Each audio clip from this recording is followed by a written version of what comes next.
Nggih, nggih, nggih, nggih. Assalamualaikum. Waalaikumsalam warahmatullahi wabarakatuh. Mas Budi sehat? Sehat, alhamdulillah. Salam tetepangan kula Lilik Supanto, Mas. Oh alah. Dari Biro Humas BSAT. Oh nggih. Cuman sekarang lagi di Aceh nih tugasnya. Waduh men. Lenggih. Lah Wah, Mas Budi lenggah di mana? kula di Kedunggalar, Oh, Ngawi. Ngawi. Iya. Oh, kita udah pernah ketemu belum ya? Sudah waktu itu hanya Hah? sekilas di waktu di Oh, Bela Negara itu. oh iya nggih. Di Iya, Cilodong. aduh. Oh iya Oh, lali. Ngapunten Mas. nggih, nggih, nggih. Nggih niki Mas kan berkenaan dengan Mas Taufik ini sebenarnya saya pengen pengen tahu kiprahnya waktu muda dulu kan. Oh, Jadi saat ini kan dulur-dulur sebelah itu kan masih masih apa bertanya-tanya gitu loh. Mereka kan banyak pada nggak kenal, "Oh, Mas Taufik itu siapa gitu kan gitu. Nah, oh, nggih, nggih, makanya nggih. terutama yang muda-muda itu, nah saya pengen bikin sebuah tulisan bagaimana kiprah Mas Taufik muda gitu. Nah kemarin kan ada foto apa yang di share Mas Yopi ya, yang Nggih. itu kegiatannya di mana aja Mas? Kalau mungkin boleh ini. Ini waktu itu kan Dek Taufik itu kan Nggih. kuliah di IPB itu. IPB, oh nggih, nggih, nggih. Beliaunya itu kuliah di IPB. Waktu itu warganya itu ada 6 kalau nggak salah itu yang Nggih, saya nggih, kenal nggih. itu. Nggih, nggih, Itu nggih, nggih. Mas Bono, Dek Heeh, Taufik, heeh. nah Mbak Heeh. Penny itu leteng saya itu Oh 74 gitu, itu. nggih. Heeh, heeh, Nah heeh. terus ada yang dari Jogja itu namanya sama dua itu Joko kecil dan Joko besar itu kemungkinan dulu Oh, ngakunya itu di Jogja itu muridnya Mas Imron. nggih, nggih, nggih, nggih, nggih, nggih. Nah, waktu itu kan saya ada di Kelapa Dua. Waktu itu saya Mhm, masih di mhm. Brimob itu. Saya Nggih, masuk nggih, nggih, nggih. Brimob kan tahun 75 itu. Mhm, mhm, mhm, mhm, Setelah mhm. itu leteng-leteng saya 75 itu sebagian besar kan anak 300 Brimob itu kan ada banyaknya yang dari Madiun sekitarnya Nggih, itu. nggih, nggih, nggih, Ada yang nggih. dari Magetan, Maspati, dan sekitarnya.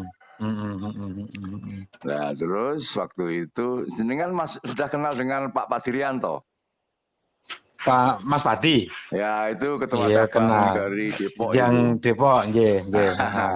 Itu dulu dan Dema itu di Brimob Kelapa Dua itu dulu komandan saya. Oh, nggih, nggih, nggih, nggih, nggih, Nah, nggih.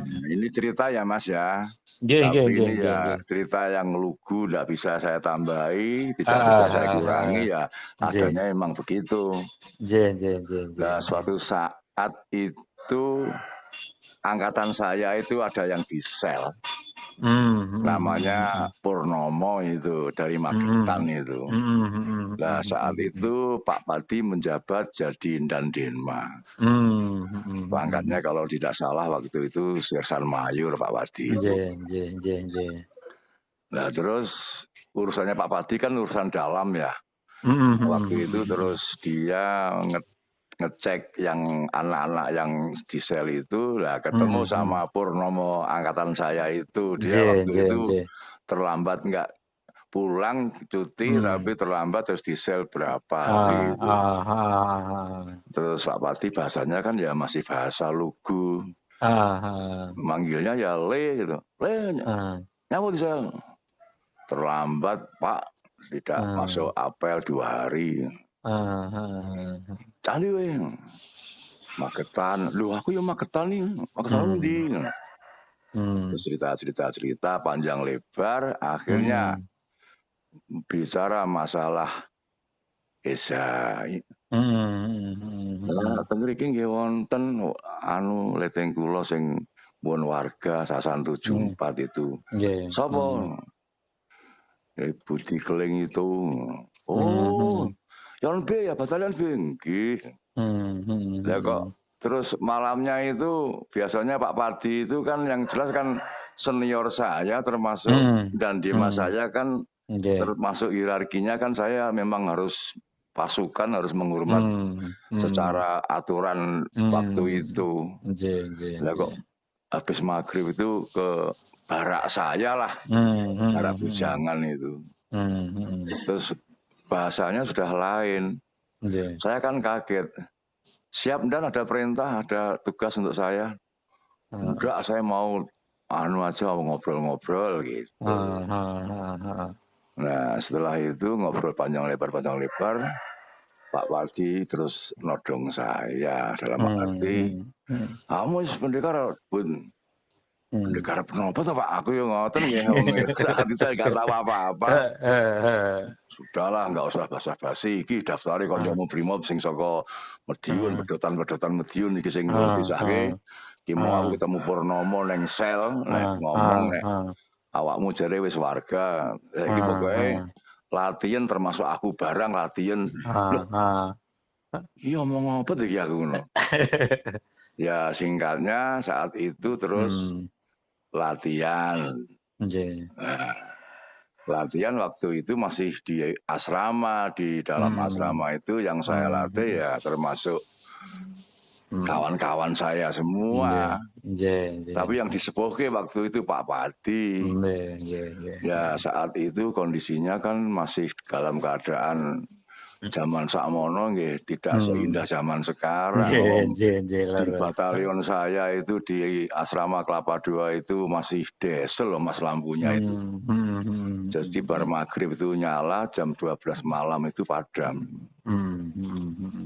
Nah akhirnya singkatnya ada latihan di asrama dengan pakai lampu petroma. Ya sudah saya melatih dengan apa adanya sesuai ajaran. Terus Pak Padi ya mengikuti. Jadi kalau waktu dinas saya hormat, tapi kalau malam latihan beliau saya latih. Kadang-kadang petroma itu kena angin sampai spuyernya itu ambrol. Pak Padi bingung golek. Iki ngompol lampu barang ngoten niku latihannya itulah keindahannya dan itu. Akhirnya waktu itu delalah kok ada Porkap pertama di Bogor itu. Tahun pinten Mas ini? Itu sekitar tahun 76 Mas. 76 ya. Ya 76 itu terus ada Porkap di Bogor. Nah dari Kelapa II itu termasuk Kecamatan Cimanggis Mas waktu itu. Lah waktu itu asrama saya itu kan termasuk kelurahannya Palsi Gunung Selatan. Makanya waktu itu kalau dari Cililitan turun Pal itu ya masuk Kelapa II itu.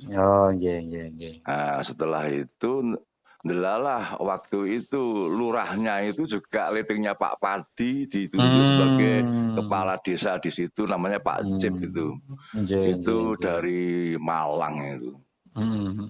Nah, setelah rapat KONI mau ada pertandingan Porkap itu termasuk pencak silat kan dipertandingkan. Nah di Cimanggis itu tidak ada yang mendaftar karena waktu itu kan tidak ada silat yang bisa diandalkan atau gimana. Akhirnya tahu kalau Pak Cip itu di asrama aja latihan, terus Pak Padi dipanggil. Iki piye awakmu sak bolomu Mediunan kuwi nek wani tarung didu ae ning Bogor iki nek Porkap iki Cimanggis kecamatan untuk pencaknya kosong. Nah terus Pak Padi waktu latihan ngomong dengan saya, lah sudah bahasanya sudah lain, manggilnya saya sudah masuk saya pelatih.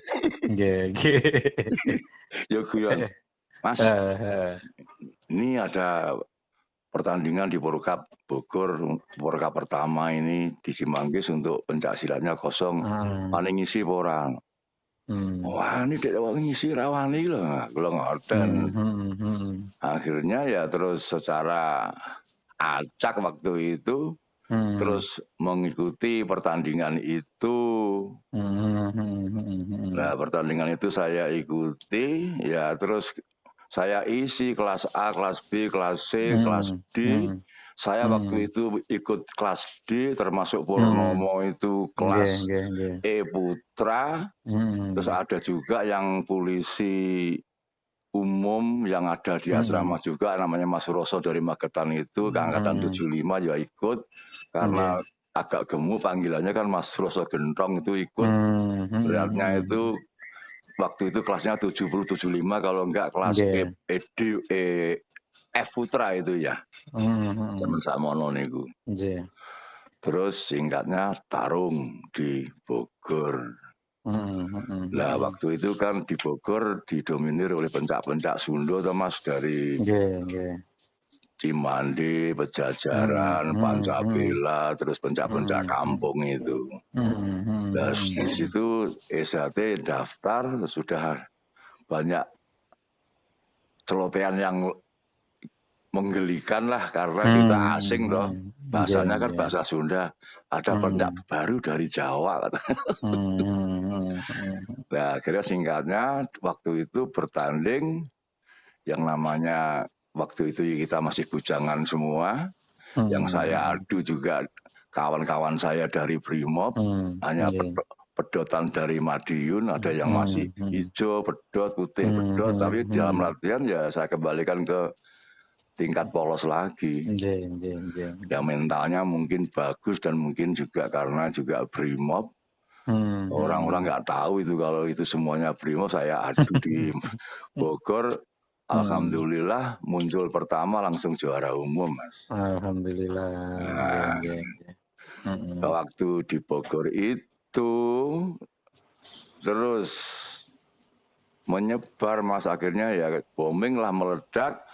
Terus pabrik-pabrik yang di sekitar Kelapa II itu ada Luki Abadi, Luki Keramik, Efredi, termasuk Raja Brana itu.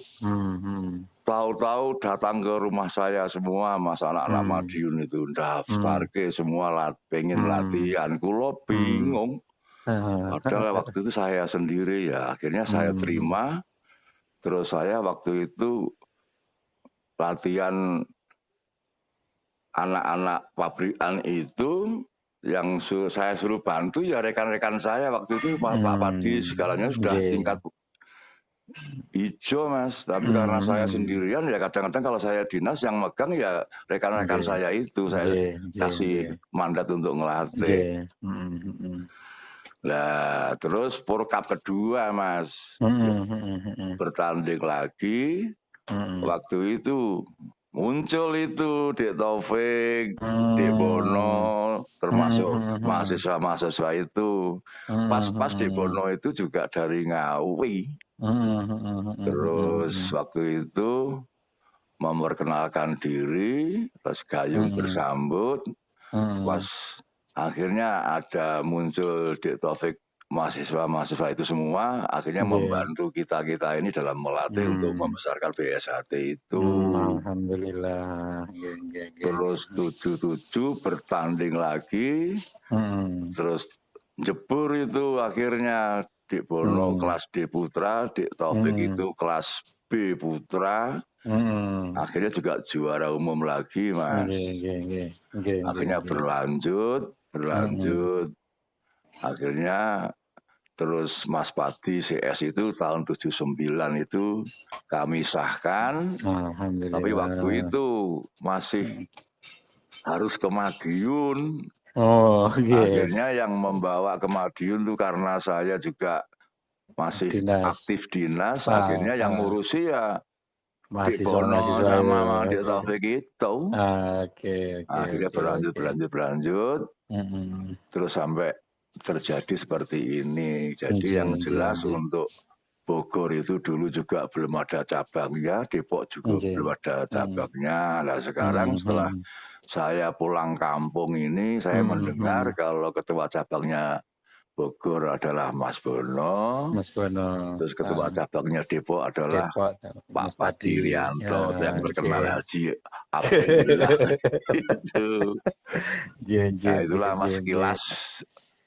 Itu berita yang dari saya, yang jelas Dek Taufik itu secara langsung pelaku juga yang merintis cikal bakalnya untuk berdirinya cabang Bogor ini ya kita ini termasuk Dik Taufik, Mas Bono itu.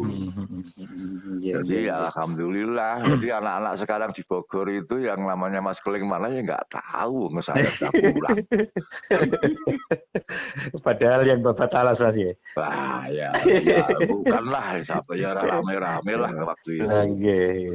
Ya itulah Mas, artinya proses sejarah kan gitu. Iya lah, terus akhirnya Dik Taufik itu lulus dari IPB itu, titelnya insinyur pertanian, terus akhirnya menjadi staf ahlinya Menteri Koperasi saat itu kan Pak Bustanil Arifin itu. Nah setelah itu sudah akhirnya terus waktu itu ya kalau saya waktu itu kumpul-kumpulnya kalau di Kelapa II itu kan untuk ke Jakarta kan deket Mas. Jadi kalau itu waktu itu ya memang tempat kumpulnya orang-orang desa Kawak yang di Jakarta itu ya di Barata itu. Masih ketemu sama Mas Sipit almarhum, Mas Naryo, Kentus, terus Mas iku sedaya ngempalin niku termasuk Mas Yanwarno almarhum, Mas Imam Suyitno, Mas Samiono, termasuk Mas Baru, zaman Mas Sarwono. Itu semua kumpulnya kan di Barata itu. Barata emang base campnya di situ. Nah, itu waktu itu ya rasanya ingin mengulang kembali Mas, soalnya waktu itu kayaknya persaudaraannya itu betul-betul melekat.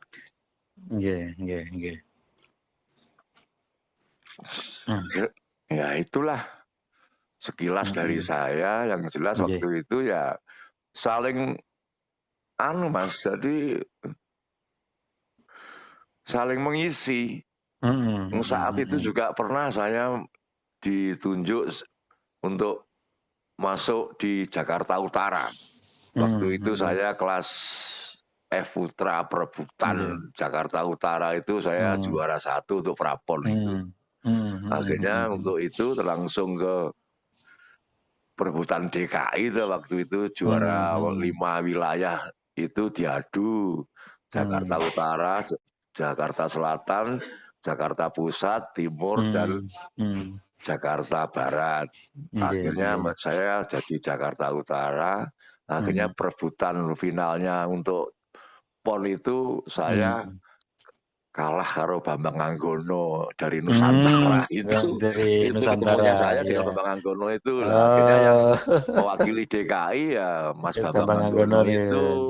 Untuk ke PON-nya itu saya kan juara 2. Saat itu ya memang aturan pertandingan itu belum ini ya saya kalahnya kan ya kalah Cina kali ya nggak tahu lah waktu itu. Jadi waktu itu memang masih ngumpul semua Mas, sepuh-sepuh dari Jakarta itu. Yang saya ingat yang masih sugeng ya Mas Sakti itu masih sugeng. Yang Mas Yanwarno, Mas Imam Suyitno. Terus di Jakarta Utara itu ada Mas Lindarto termasuk. Wah, dulu itu walaupun toh semuanya dalam kekurangan dalam kehidupan, tapi yang jelas itu kerukunannya Mas. Betul, kok sekarang itu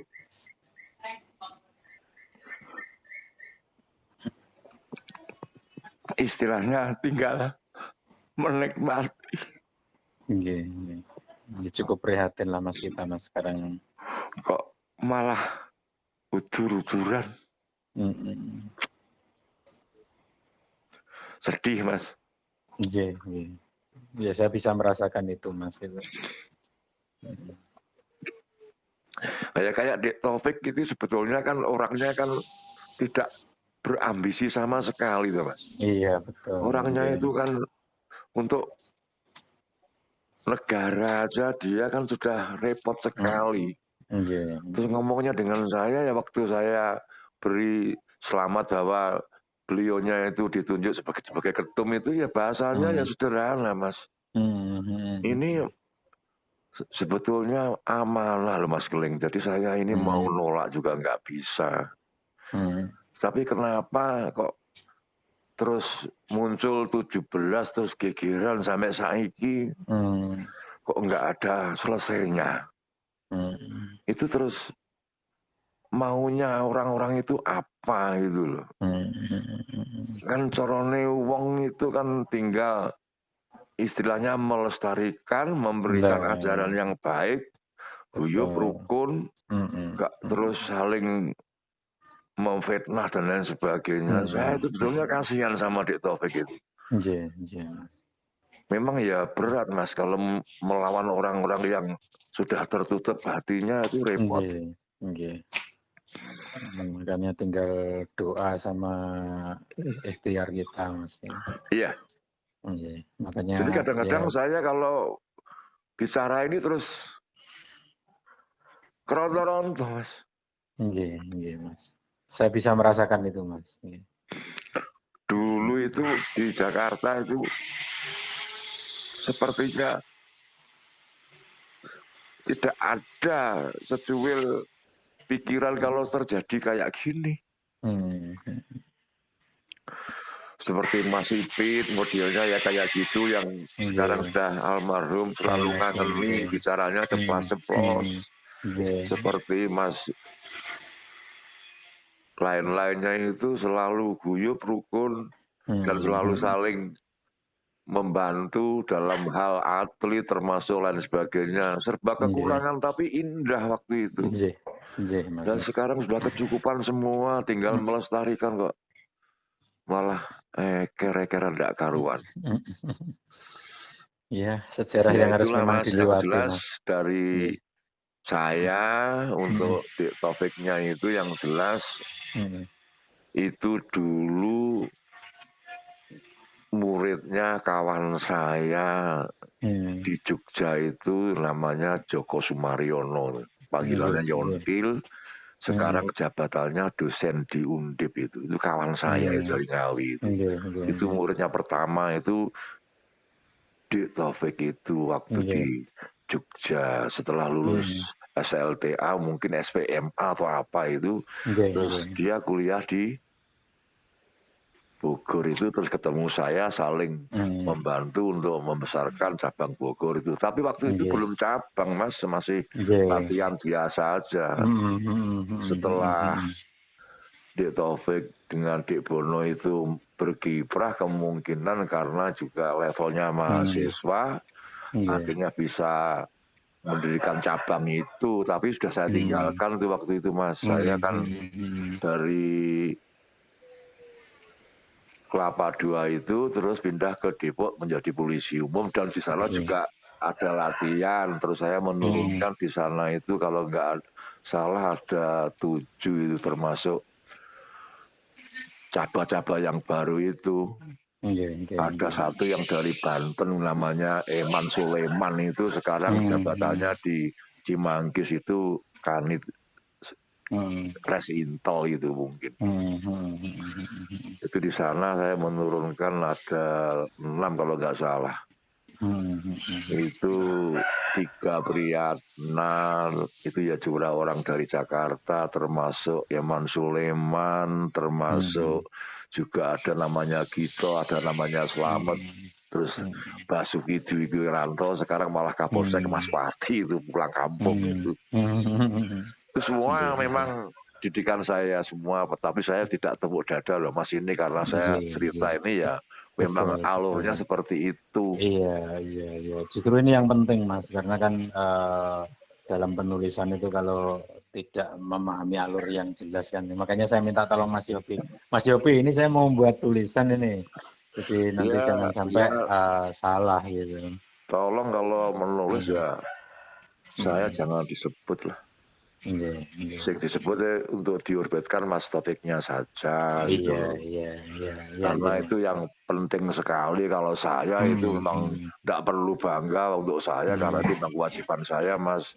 Tapi kalau Dik Taufik kan berkepentingan untuk biar orang-orang tahu siapa Taufik sebenarnya, kan gitu. Betul. Kalau saya ini sudahlah nggak disebut juga nggak masalah. Tapi kalau Mas Taufik kan perlu sekali bahwa yang tidak tahu itu biar tahu, bukan kita itu menonjolkan diri saya siapa, Mas Taufik siapa, tapi sejarah itu memang kalau perlu ditonjolkan ya untuk kebenaran ditonjolkan ya, Mas. Nah, itu. Ya setidaknya memberikan apa wacana dan pemahaman untuk yang, karena ini kan sebetulnya yang ini kan yang muda-muda nih, Mas. Yang muda-muda nggak ngerti apa-apa, jadi ngomongnya celometan, ya kan? Nah, itu kan akhirnya bukan menambah bersatu, tapi malah nambah ini gitu. Iya, makanya waktu saya diundang di Taufik secara pribadi untuk di Cilodong itu rasanya saya pulang kampung itu. Terus ketemu, terus saya sama Dik Taufik sama Mas Bono digiring ketemu. Waktu itu istilahnya komtek ya, komisi teknis saya itu kan Mas Dul Rahman itu. Pak Luru sampai ketemu di Depok Timur. Waduh, Mas Dul. Ya rangkul-rangkulan, ya tangis-tangisan kayak seperti ketemu saudara yang hilang. 30 tahun loh, Mas. Nggak ketemu. Saya aja dengar cerita ini berbesmili juga ya, Mas. Iya, tapi saya bahagia karena apa? Ini saya nggak membuat supaya terharu, enggak. Memang sifat saya kalau sudah tersentuh gini kadang-kadang saya itu paling jelek cengeng saya ini. Cengeng dalam arti bukan cengeng ini loh, Mas, tapi memang jiwa saya memang kalau melihat situasi yang kayak gini itu isinya emang nangis, Mas. Kayak saya yang masih hidup aja menangis, apalagi seperti almarhum Mas Imam, almarhum Eyang Suro, kayak opo nek delok putu-putune padha kere-keran kayak gini ini. Makanya Dik Taufik kan selalu tetap tidak mau diajak untuk keras, yang jelas yang ditanamkan ya memang walaupun bagaimana kita ini sedulur, Mas. Jadi kita itu terhalang sumpah, jadi bukannya tidak berani. Hanya kalau bisa ya bagaimana kita itu segera guyup rukun nyawiji sesuai harapannya Dik Taufik. Tapi kelihatannya kalau terus nuansanya itu sudah ditunggangi politik, ya nggak tahu nih, Mas, kok repot ini. Tapi ya kita berdoa sareng-sareng, Mas. Mudah-mudahan Allah berikan jalan terbaik untuk ini. Karena ini memang bagian sejarah yang harus kita lewati dan kita ada di dalamnya. Ya, ikhtiar fisik tetap kita lakukan ya, seperti kayak cerita-cerita di gini kan sebetulnya membangun juga, Mas, membangun mereka-mereka yang nggak paham biar menjadi paham kan gitu. Jadi yang ingin saya tanamkan seperti itu. Karena memang dengan adanya medsos itu bisa menjadi baik juga bisa menjadi sebaliknya gitu loh. Nah, kalau kita ada isu-isu negatif tapi kita tidak memberikan pemahaman yang benar kan nanti repot juga. Ya itu, kadang-kadang saya ini kan termasuk manusia yang terlalu lugu, Mas. Jadi apa yang diberikan oleh ajaran itu ya saya pegang teguh. Betul. Makanya kalau saya melihat hal-hal yang seperti ini kok ya kebangetan ngono lho, Mas. Kok gak gelem ngrekso, gak gelem istilahnya itu ajaran yang untuk pedoman kita hidup, kok malah karo dulur kok koyok ngono. Jadi kita ndak melihat benar dan salah, tapi kebenaran itu kalau menurut saya bukan karena Dik Taufik itu karena sudah kumpul dengan saya, enggak. Memang yang benar itu ya kalau saya lihat dari kacamata saya ya 16 tuh, Mas. Seandainya ada lagi Parlo itu kan harusnya 21. Betul, selesai betul. Mas Taufik itu melaksanakan masa baktinya. Lah, ya kalau 16 sudah Mas Taufik kok terus istilahnya 16 muncul Mas Murjoko ini terus ini apa gitu loh. Ya kembali lagi ke faktor kepentingan, Mas. Nah justru itu, makanya dari awal kan sudah benar bahwa Isyarat Hati itu tidak bisa dibawa ke ranah politik, itu ya kayak ini. Akhirnya terkotak-kotak, termasuk kita sudah dulunya rukun mangan gak mangan ya wis rukun kumpul saiki wis kayak dudu balaku lho, ngono kan bahasa apa itu? Ya itulah. Wong liya itu dulurku iki lho. Ini bahasa ini sebenarnya kan tidak keluar dari pendekar Isyarat Hati. Betul Mas, betul. Itu sudah bukan ajaran itu. Arep dikaya apa nek wis dikecer itu kan ya tetep dulur sampai mati kan ya dulur, Mas. Leres, Mas. Kok bahasa itu kok seenaknya bunyi. Kuwi duduk dulurku kuwi wong 16 lho iki. Piye bahasa apa ini? Ya gitu Mas Budi. Matur suwun, saya matur suwun sangat ya atas ceritanya. Mudah-mudahan ini nanti bisa menjadi berkah untuk menyatukan kita semua, Mas. Kurang lebihnya mohon maaf, bahasa saya ya bahasanya begini, tidak bisa untuk istilahnya lambai ora iso ya. Polos saya ya begitu, kronologinya waktu saya di sana ya begitu. Ketemunya adik Taufik, saya di Bogor itu ya memang saling membantu untuk berdirinya Bogor itu ya adik Taufik itu pelaku gitu. Termasuk Mas Bono ya pelaku. Tanpa beliau-beliau itu saya gak kerepotan. Ya gitu aja Mas ya, terima kasih. Matur suwun Mas Budi. Assalamualaikum warahmatullahi wabarakatuh.